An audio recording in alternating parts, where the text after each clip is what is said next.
Well, it was hardly the morning to show off an enormous addition to the Deltaport shipping terminal. As we saw, the 100-kilometer-an-hour winds whipped up the waves and canceled ferries at the Tawasin terminal right next door. But that did not dampen the spirit at the port as they unveiled a $400 million expansion. And by afternoon, in brilliant sunshine, they showed off just what this new addition is capable of. Here's Darlene Heidemann.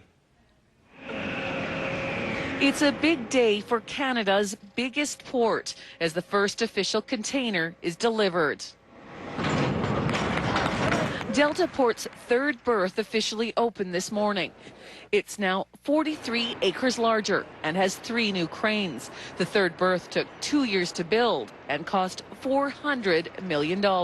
Despite where we are today economically, the future looks promising. Container throughput on the West Coast is expected to double in the next 10 years. Deltaport's new berth will further solidify Port Metro Vancouver's well-earned reputation as a world-class North American transportation hub and Canada's premier shipping port. The third berth will increase the port's capacity by 50% and create 356 new jobs. Governments on all levels hope Deltaport will draw business away from competition south of the border.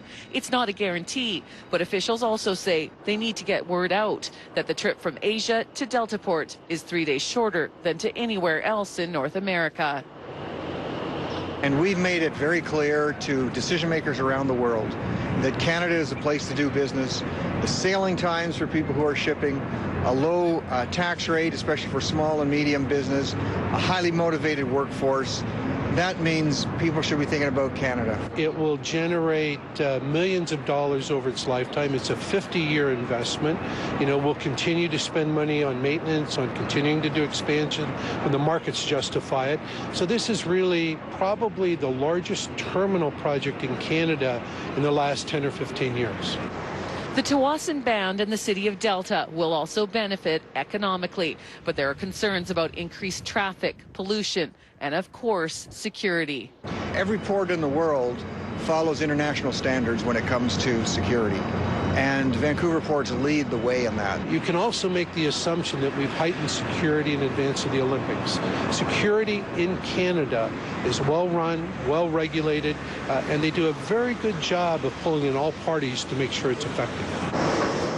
Now that the third berth is finally open, officials are hoping the container traffic will come.